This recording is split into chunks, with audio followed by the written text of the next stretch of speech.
नमस्कार दोस्तों, आज का ये वीडियो क्लास 10th और 12th के छात्रों के लिए बहुत ही इंपॉर्टेंट है क्योंकि इस वीडियो में हम आपको बताएंगे कि बोर्ड एग्जाम 2023 में आप सितंबर से पढ़कर 90% नंबर कैसे ला सकते हैं। क्योंकि आपका तो पिछला 4-5-6 महीना बर्बाद हो गया, लेकिन अभी भी आपके पास सितंबर से पढ़ने का टाइम है। और अगर आप लोग इस वीडियो को मात्र शुरू से लेकर अंत तक देखते हो, मात्र 5 मिनट, तो आप समझ लीजिए कि बोर्ड एग्जाम में 90% अंक ला सकते हैं। क्योंकि इस वीडियो में हम कुछ ऐसा ट्रिक बताएंगे जो आपके दिमाग में तो बैठेगा और साथ में आप इस ट्रिक का इस्तेमाल भी आप करिएगा तो पक्का 90% आएगा। क्योंकि जो टॉपर आते हैं, जो जिला टॉपर, बिहार टॉपर या फिर 450 प्लस के नंबर में आते हैं, वो कुछ ज़्यादा नहीं करते हैं। वो भी मतलब कि 3 से 4 महीना अच्छे से मेहनत करते हैं और टाइम टेबल उनका अलग रहता है। ठीक है, तो उसी सब के बारे में हम आपको इस वीडियो में बात करेंगे। ठीक है, तो आपका तो यहाँ पर मई भी समाप्त हो गया, जून भी समाप्त हो गया, जुलाई, अगस्त भी चला गया।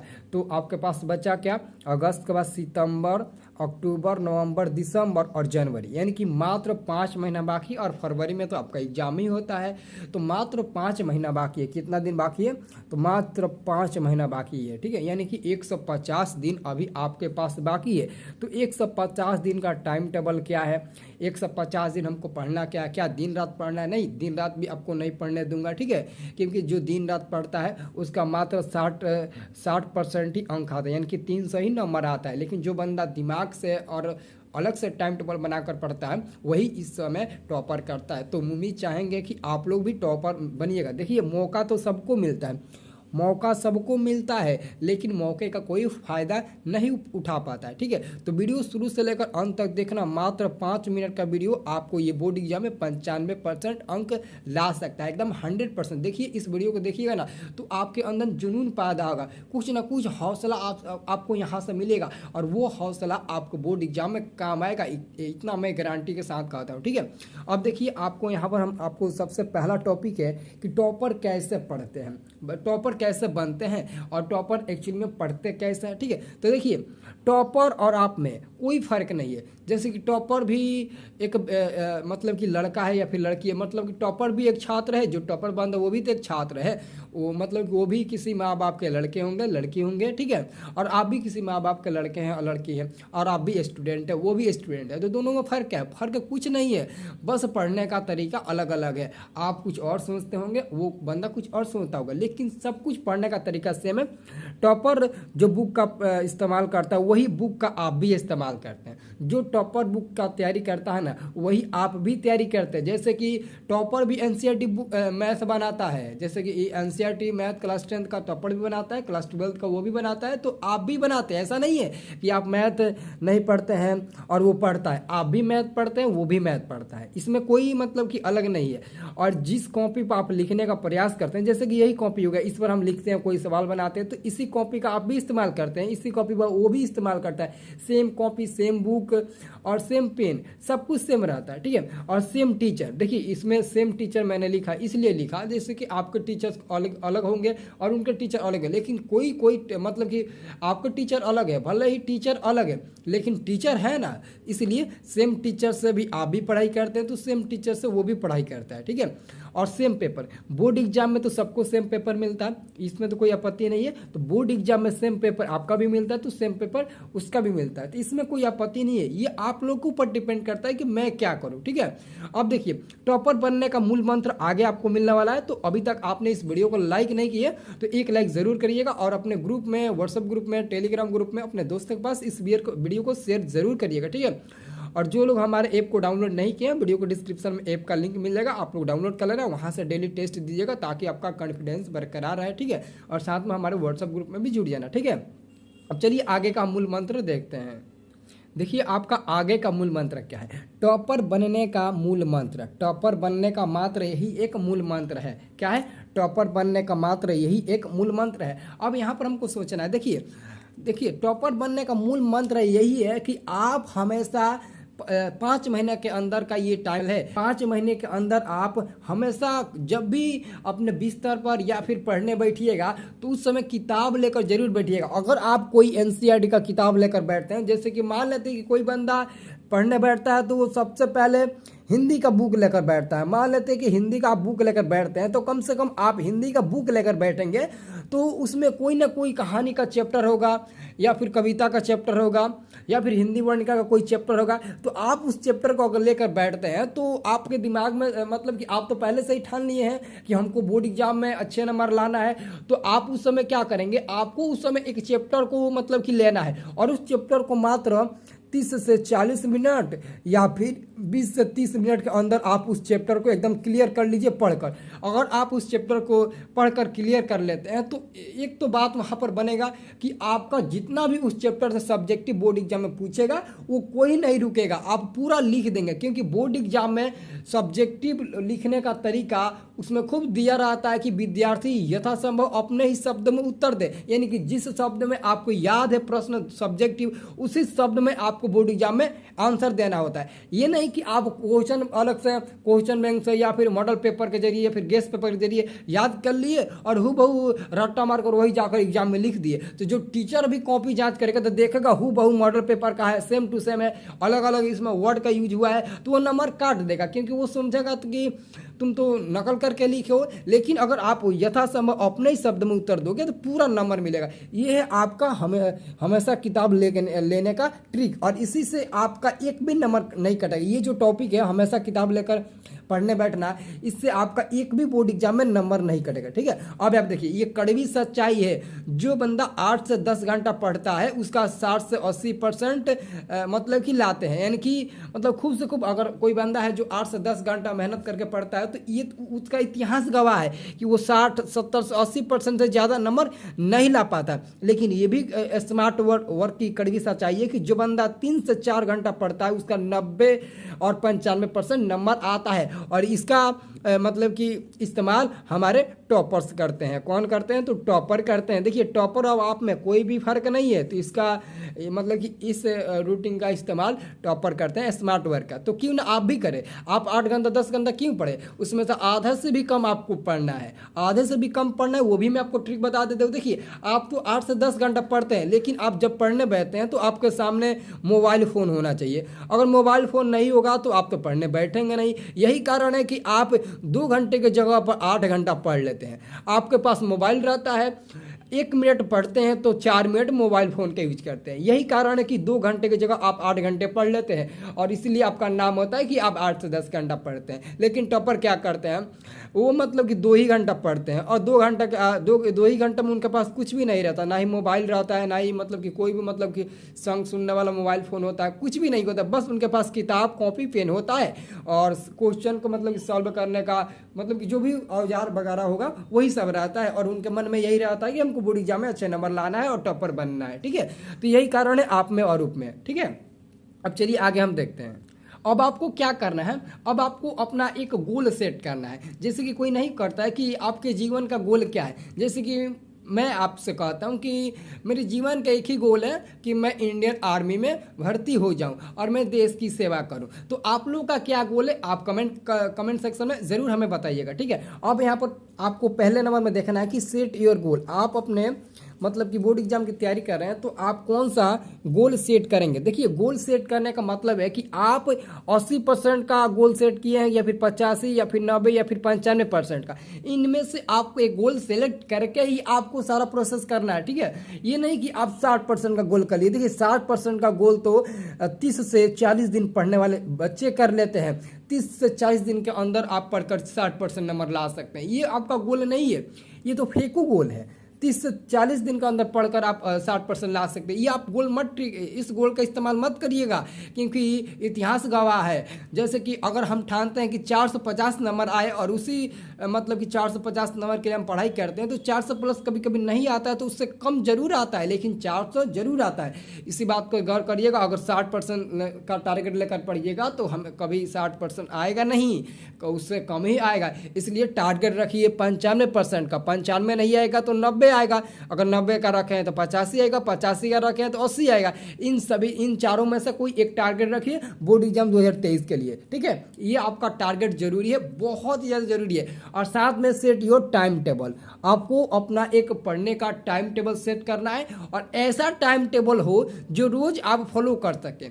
आपका ऐसा टाइम टेबल हो जो आप डेली इस टाइम टेबल का फॉलो कर सके, यानी कि इस्तेमाल कर सके हम कि इस टाइम का मतलब कि इस टाइम जो टाइम टेबल हम बनाएं उस टाइम टेबल पर हम पढ़ सके। ये नहीं कि आप 7 से 8 बजे का टाइम टेबल बनाएं कि मैथ पढ़ेंगे और 7 से 8 बजे आप मोबाइल फ़ोन चलाते हो या फिर मैच देखते हो या फिर कुछ भी करते हो, तो आपका ये टाइम टेबल नहीं है, ये टाइम टेबल बेकार है। आपका 2 ही घंटा का टाइम टेबल रहना चाहिए, लेकिन ऐसा टाइम टेबल जिसका प्रयोग आप कर सके, उसका फॉलो कर सके, वो भी ऑल सब्जेक्ट के लिए, ऑल सब्जेक्ट के लिए, ठीक है। ऑल सब्जेक्ट के लिए आपका टाइम टेबल होना चाहिए।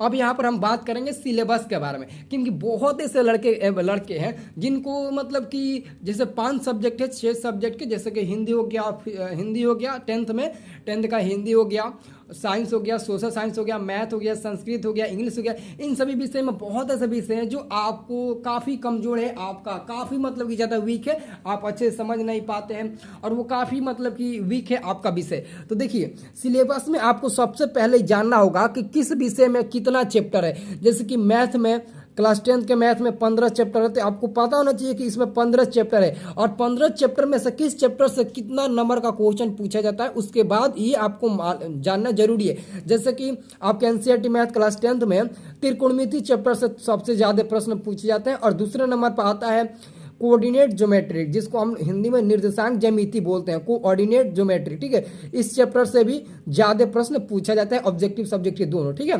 तो नंबर मतलब कि ये दोनों चैप्टर नंबर 1 पर है, ठीक है। तो आपको इनके बारे में जरूर मालूम होना चाहिए, चाहे वो मैथ हो, साइंस हो, सोशल साइंस हो, ठीक है। और पूरी जानकारी आपको ले लेना है, ठीक है। उसके बाद से अपने टाइम टेबल का इस्तेमाल करना है, अपने गोल का इस्तेमाल करना है। अब देखिए वीक और स्ट्रॉन्ग विषय कौन सा है आपका, ठीक है। जैसे कि मान लेते हैं आपका हिंदी और सोशल साइंस, ज़्यादातर हिंदी और सोशल साइंस सबका मजबूत होता है, ठीक है। और ज़्यादातर ये लड़कियाँ मतलब कि सब मतलब कि अच्छे से संभाल लेती है, सोशल साइंस और हिंदी को ज़्यादा मजबूत कर लेती है, ठीक है। और बचता मैथ, साइंस, संस्कृत। संस्कृत में तो सबको ही हाथ धो बैठता है कि मुझे फेल होना है। 80% लड़के ऐसे हैं जो संस्कृत में हाथ धो बैठते हैं कि हमको फेल होना है तो होना है, क्योंकि संस्कृत तो हम पढ़े नहीं है और नहीं हमको संस्कृत समझ में आता है। लेकिन मैं बताता हूं कि आप लोग ना संस्कृत में डर रहे हो ना, अगर आप लोग बाय द वे गलती से भी आप हमारे चैनल के माध्यम से पढ़ लिए बोर्ड एग्जाम 2023, तो सबसे ज़्यादा नंबर आएगा संस्कृत में, पूरे 98 नंबर या फिर 95 नंबर, एकदम कन्फर्म है कि आपको संस्कृत में आएगा।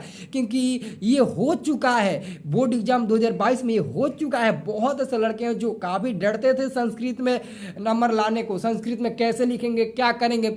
तो सबसे पहले तो बहुत ऐसे लड़के हैं, बताए ना कि 80% ऐसे लड़के हैं जो डरते हैं, हाथ धो बैठते हैं। वो क्यों हाथ धो बैठते हैं, क्यों डर जाते हैं? उनको मतलब कि होता है कि संस्कृत 100 नंबर का है तो पूरा संस्कृत में ही आंसर देना होता है। नहीं मेरे प्यारे दोस्तों, उसमें 50% से ज़्यादा हिंदी में मतलब कि हिंदी में लिखना होता है। जैसे कि 2 नंबर वाला पूछ दिया, संस्कृत में 2 नंबर वाला नहीं पूछता है। आलस का तपाट से क्या समझते हैं, नदी और विद्वान में क्या समानता है, ये सभी प्रश्न पूछता है ना, तो आप उसका जवाब हिंदी में ही न देते हैं। 8 क्वेश्चन पूछता है तो 16 नंबर का यही हो गया।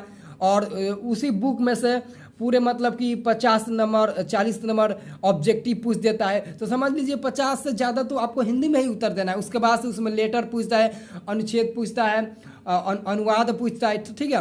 और साथ में पठित गद्यांश भी पूछता है। तो इन सभी को आप डरिए मत, ये हिंदी से भी काफ़ी आसान है। जितना आप हिंदी को समझते हैं ना, उससे भी हल्का समझिए संस्कृत विषय को, क्योंकि संस्कृत विषय सबसे ज़्यादा आपका हल्का विषय है और संस्कृत में आप सबसे ज़्यादा नंबर ला पाएंगे, क्योंकि संस्कृत ही ऐसा विषय है जिसमें एक भी नंबर कटने की संभावना नहीं होती है। जितना लिखेंगे, जो लिखेंगे पूरा नंबर मिलेगा, ठीक है। ये बात आप गौर करिएगा, ठीक है। क्योंकि ऑलरेडी ये बोर्ड का नियम है, संस्कृत में जो भी बंदा जितना लिखता है उसका उतना नंबर दिया जाए, क्योंकि 11th के बाद उसको आगे संस्कृत का नामो निशान नहीं मिलेगा। Hindi, science, social science, math, विज्ञान, सामाजिक ये सब का मिलेगा, लेकिन संस्कृत का नामो निशान नहीं मिलेगा, ठीक है। इस बात को गौर करिएगा। अब आते हैं साइंस में। तो साइंस तो काफ़ी लड़के का मतलब कि वीक होता है।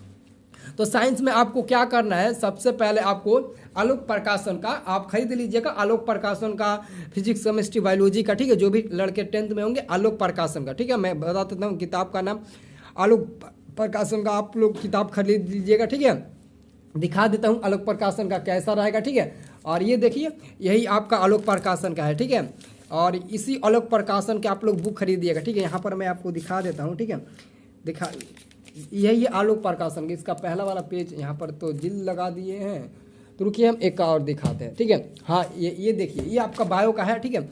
ये आपका बायोलॉजी का है, आलोक प्रकाशन का है ना, इसका खरीद लीजिएगा। और इस चैप्टर में जितना भी, जैसे कि ये ऑब्जेक्टिव क्वेश्चन नहीं है, हम आपको बता देते हैं, जितना भी ऑब्जेक्टिव क्वेश्चन इसको एकदम मतलब कि पेंसिल से टिक मार कर रट मार लीजिएगा। एक भी बोर्ड एग्जाम में आपका ऑब्जेक्टिव नहीं मतलब कि हटेगा, सब ऑब्जेक्टिव इसी सब में से पूछा जाता है। एक बात हमेशा गौर करिएगा। तो आप लोग आलोक प्रकाशन का खरीद लीजिएगा। और साथ में मैथ की बात करें तो अगर आप लोगों को मैथ मजबूत करना है, अगर जिसका भी मैथ कमजोर है, तो वीडियो के डिस्क्रिप्शन में मैं आपको सेकंड चैनल का लिंक दिया हूं, ठीक है, जिसमें कमजोर छात्र पढ़ते हैं। और उन लोगों को मैं मात्र 20 दिन का टारगेट दिया हूं कि 20 दिन के अंदर आपका मैथ मैं मजबूत कर दूंगा और आप भी उन तेज तरह छात्रों में गिनने जाने लगेंगे जो पहले से काफ़ी तेज है, ठीक है। तो टेंशन मत लीजिए, ठीक है। जो सब्जेक्ट कमजोर है आप उस सब्जेक्ट पर थोड़ा ज़्यादा फोकस करने का प्रयास करिएगा, ठीक है। अब देखिए इंपॉर्टेंट आपका क्या है, इंपॉर्टेंट है आपका एनसीईआरटी। एनसीईआरटी मतलब समझते हो, सारा आपका सिलेबस एनसीईआरटी का होना चाहिए, क्योंकि बिहार बोर्ड या फिर अन्य बोर्ड सब एनसीईआरटी से ही प्रश्न पूछता है। तो NCERT plus 5 years previous question paper, यानी कि सबसे पहले तो आपको 5 ईयर पुराना क्वेश्चन पेपर का ऑब्जेक्टिव सब्जेक्टिव सब कुछ आपको याद होना चाहिए, ठीक है। मतलब कि आप क्वेश्चन बैंक अगर खरीदे होंगे ना, टारगेट का क्वेश्चन बैंक खरीद लीजिएगा और वहाँ से आपको मिल जाएगा, ठीक है। वहाँ से आप देख लीजिएगा, ठीक है। 90% लाने का वही मूल मंत्र है। और साथ में देखिए, अगर आप कोचिंग ट्यूशन के, कोचिंग स्कूल के अगर फेरा में लग जाएंगे तो समझ लीजिए आप 90% के, आप 60% भी नहीं ला सकते हैं। आप 60% भी नहीं ला सकते हैं अगर आप इन कोचिंग ट्यूशन के वगैरह में पढ़ जाएंगे। देखिए आप रोज़ स्कूल जाएंगे, स्कूल जाने से क्या फ़ायदा होगा, स्कूल में पढ़ाई नहीं होती है तो आप स्कूल का तो नाम ही निशान छोड़ दो। अगर आप कोचिंग जा रहे हो और मतलब कि जैसे कि 5 महीने बाकी है और कोचिंग जा रहे हो अच्छे से, मतलब कि नहीं समझ पा रहे हैं, तो इस समय तो बहुत ही सुविधा हो गई है। ऑनलाइन भी क्लास चल रहा है और साथ में आप यूट्यूब पर सारे वीडियो भी आपको मिल जाएगा, हर क्वेश्चन का सलूशन मिल जाएगा, गूगल पे मिल जाएगा, हर चीज़ का आपको सलूशन मिलेगा। तो आप मतलब कि सेल्फ स्टडी अपने घर पर भी बैठकर कर सकते हैं। तो सेल्फ स्टडी 100% जरूरी है, ठीक है। अच्छे नंबर लाने के लिए एकदम 110% सेल्फ स्टडी आपके लिए ज़रूरी है, ठीक है। अब देखिए, अब आपका टारगेट क्या है, नोट यहाँ पर याद रखिए। रोज का टारगेट बनाओ, रोज का टारगेट बनाओ कि कितना देर पढ़ना है, कौन सा विषय पढ़ना है, ठीक है। दोस्त पढ़ने वाला बनाओ। सबसे देखिए आपके मतलब कि परीक्षा को लेकर, पढ़ाई को लेकर सबसे बाधा डालने वाला यही एक मेन टॉपिक है, सबसे नंबर 1 पर यही टॉपिक है, दोस्त। जैसा आपका दोस्त होंगे वैसे आप भी होंगे, जैसा आपका कुसंगति होगा वैसे ही आप भी होंगे। अगर आपके दोस्त पढ़ने वाला मिल जाए ना तो आप पूरे लाइफ उनके मतलब की मदद से आप अपने लाइफ को सेटलमेंट कर सकते हो, क्योंकि एक अच्छा दोस्त अच्छे दोस्त का ही मदद करता है। अगर आपके दोस्त बुरे होंगे तो आपके बुरे ही मतलब कि क्षेत्र में ले जाएंगे। तो आप लोग इन सभी से बच के रहिएगा, ठीक है। सबसे इंपॉर्टेंट होता है लाइफ को सुधारने के लिए एक सच्चा दोस्त, ठीक है। अगर आपको जीवन में कोई सच्चा दोस्त मिल जाए तो समझ लीजिए कि आप उसी से अपना जीवन को साकार लेंगे, ठीक है। बस आपका दोस्त अच्छा होना चाहिए, ठीक है, पढ़ने वाला और अच्छा खासा दोस्त बनाने का प्रयास करिएगा, ठीक है। अब देखिए, किताब खोलकर रिवीजन करना, ये 100% मूल मंत्र सही है। किताब को खोलकर रिवीजन करना और कॉपी पर खुद से प्रैक्टिस करना, कॉपी पर खुद से लिखकर प्रैक्टिस करना। देखिए अगर आपको कोई क्वेश्चन याद है, जैसे कि प्रकाश संश्लेषण है, आपको प्रकाश संश्लेषण याद है कि प्रकाश संश्लेषण क्या होता है, फोटोसिंथेसिस। अगर आपको प्रकाश संश्लेषण याद है तो ये मत सोचिए कि मुझे प्रकाश संश्लेषण याद है तो मैं डायरेक्ट ये प्रश्न जाकर एग्जाम में लिख दूंगा। नहीं, आप जब तक इस प्रश्न को 2 बार 3 बार अपने मन से घर पर बैठकर लिखने का प्रयास नहीं करिएगा, प्रैक्टिस नहीं करिएगा, तब तक आप एग्जाम में भी नहीं लिख पाएंगे। इतना गारंटी के साथ देता हूँ कि अगर आपको प्रकाश संश्लेषण भी याद है और एक ही बार याद है और कभी भी आप नहीं लिखे होंगे, प्रैक्टिस नहीं किए होंगे, तो आप एग्जाम में जाएंगे ना तो यही प्रश्न आपको आप दिमाग से आपके उतर जाएगा कि प्रकाश संश्लेषण किसे कहते हैं। इसमें भी आप लड़खड़ा जाएंगे लिखने में, इसलिए प्रैक्टिस जरूरी होता है। अंतिम मूल मंत्र आपका है कि टॉप करना है तो आपको सूत्र याद होना चाहिए, जैसे कि मैथ का हो गया, फिजिक्स केमिस्ट्री का हो गया, ठीक है। हर किसी का आपको सूत्र याद होना चाहिए, ठीक है। और साथ में 7 दिन में एक बार आप टेस्ट जरूर दीजिएगा, जैसे कि संडे को ही नहीं बल्कि आपके ऊपर डिपेंड करता है कि आप किस दिन को टेस्ट देना पसंद करते हैं। और रिवीजन डेली करना, ठीक है, ये आपका मूल मंत्र है। तो आप इस वीडियो से क्या सीखे, आप हमारे कमेंट सेक्शन में बताइए। क्या आपको यहाँ से कुछ उत्साह मिला, बोर्ड एग्जाम में अच्छे नंबर लाने का उत्साह मिला तो कमेंट करिएगा, ठीक है। जरूर कमेंट करिएगा आप लोग, ठीक है। तो मिलते हैं दोस्तों अगले वाले वीडियो में, तब तक जय हिंद जय भारत।